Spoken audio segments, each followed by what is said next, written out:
Programang ito ay rated SPG. Striktong patnubay at gabay ng magulang ang kailangan. Maaaring may masiselang tema, lengguwahe, karahasan, sexual, horror o droga na hindi angkop sa mga bata.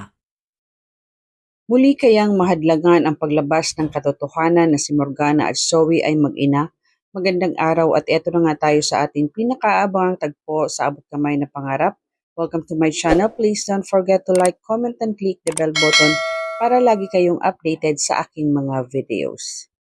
Samantala, dahil sa hindi nakita ni Zoe ang balat na hinahanap niya sa likod ni Morgana ng katulad sa Mami Moira niya, napahiya si Zoe kay Morgana na ikinagalit naman ni Morgana dahil sa ginawa nitong pangbabasto sa kanya.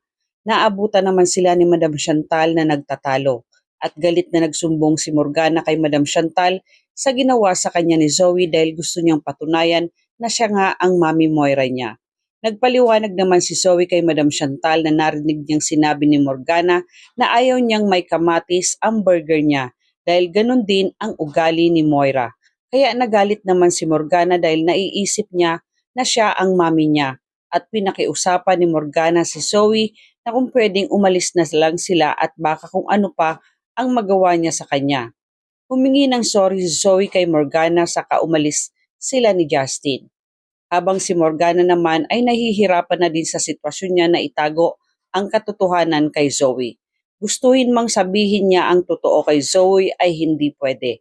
Sa labas, hindi pa din matanggap ni Zoe ang natuklasan niya kung bakit walang balat si Morgana dahil nararamdaman niya sa puso niya na siya talaga ang Mami Moira niya. At ayaw niyang paniwalaan ang sinasabi ni Justin na hindi ito si Moira. Nasasaktan si Zoe dahil alam niya ang Mami Moira niya ito pero bakit ayaw nitong aminin ang katotohanan sa kanya. Kaya mas gusto na lang ni Zoe na may mangyari na lang sa kanya para mapaamin niya si Morgana na siya nga si Moira, ang mami niya. Kaya yun ang gagawin niyang plano para malaman niya ang katotohanan sa likod ng pagkatao ni Morgana at pinakiusapan niya si Justin sa gagawin niyang plano.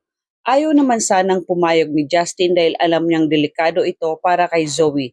Pero naaawa na siya kay Zoe at desperado na itong malaman ang totoo na si Morgana ay ang Mami Moira niya ay iisa. At walang nagawa si Justin kundi ang tulungan si Zoe sa gagawin niyang plano. Samantala sa Apex magkausap si Annalyn at ang tatay Robert niya tungkol sa ipinagawa nilang DNA kay Morgana at Zoe.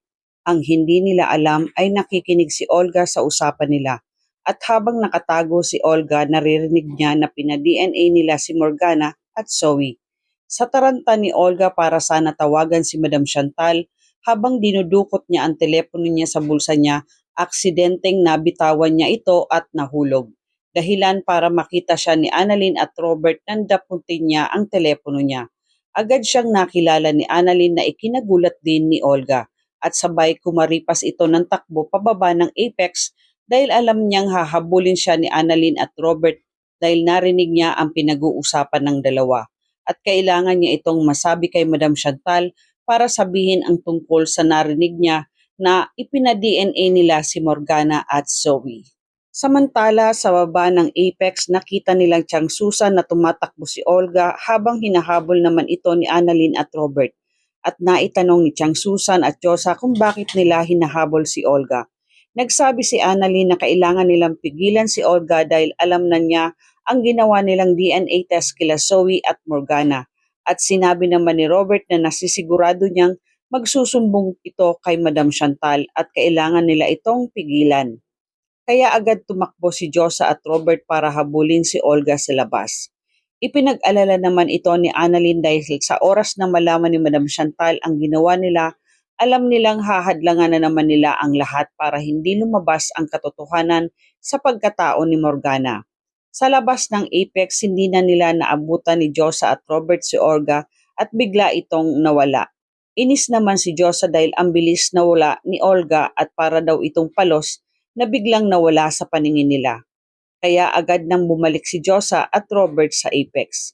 Habang si Olga naman ay nakapagtago at natataranta. Saka agad niyang tinawagan si Gilbert para sabihin sa kanya ang narinig niyang ginawa ni Robert at Annalyn na pina-DNA nila si Morgana at Zoe. Nagulat naman si Gilbert kaya agad siyang nagpunta kay Madam Chantal para sabihin na may magiging malaking problema sila. Nagsabi naman si Madam Chantal kung ano naman ang problema. Sabi ni Gilbert na tinawagan siya ni Olga dahil si Doc RJ ipina-DNA test si Zoe at Morgana. Ikinagulat ito ni Madam Chantal dahil ito na ang ikinakatakot niya na malaman nila ang totoo na si Morgana at Moira ay iisa. Nagsabi agad si Madam Chantal na hindi maaaring malaman nila ang sikreto ni Morgana.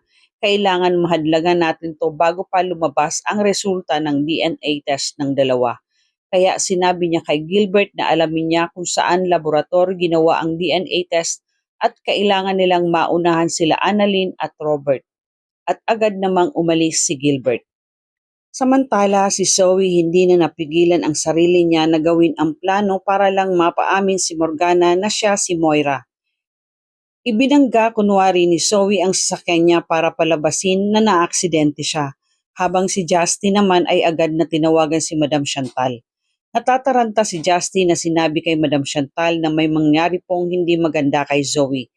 Nabangga po yung kotse niya at tumama ang ulo niya at wala siyang pulso. At sa tingin ko po ay patay na si Zoe. Gulat na gulat si Madam Chantal sa sinabi ni Justin at natataranta din ito na tinawagan si Morgana na puntahan si Zoe dahil na aksidente ito. Nagmamadali naman si Morgana at sobrang nag-aalala ito para kay Zoe. Sinisisi niya ang sarili niya kung bakit nangyari kay Zoe ito dahil ayaw niyang sabihin ang katotohanan na siya si Moira. Nakita nila si Justin na humihingi ng tulong sa daan at agad niya itong pinuntahan si Zoe. Umiiyak si Morgana nang makita niya si Zoe at nagsabi ito na, "Anak, andito na si Mami, parang awa mo na, huwag kang bibitiw. Hindi ko kakayanin kapag nawala ka sa akin."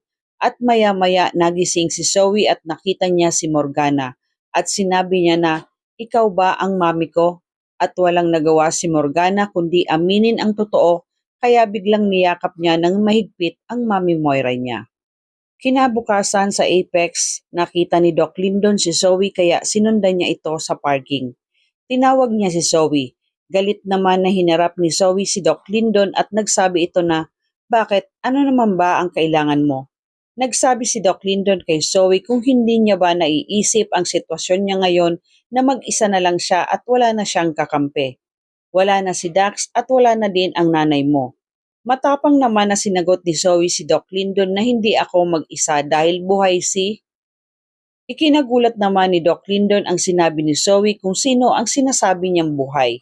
Kaya naitanong niya ito kung sino ang buhay. Muntik nang masabi ni Zoe na buhay ang mami Moira niya, ngunit napigilan niya ito at sinabi niya na buhay pa naman ang lola Chantal ko. Nandyan siya para sa akin at tutulungan niya akong makabalik ng Apex. At hindi ako nito pababayaan. Hindi naman naniwala si Doc Lyndon sa sinasabi ni Zoe at malakas ang kutob niya na totoong buhay si Moira. Ramdam niya na may tinatago si Zoe at saka umalis na si Zoe. Mahahadlangan kaya muli ang paglabas ng katotohanan sa DNA test ni Morgana at Zoe at ano ang gagawin ni Madam Chantal. Matuklasan kaya ni Doc Lyndon na ang sinasabing buhay ni Zoe ay ang mami Moira niya? At yan ang ating pakaabangan dito lang sa Abot Kamay na Pangarap. Huwag bibitiw at huwag kalimutan mag-subscribe. Maraming salamat po and God bless.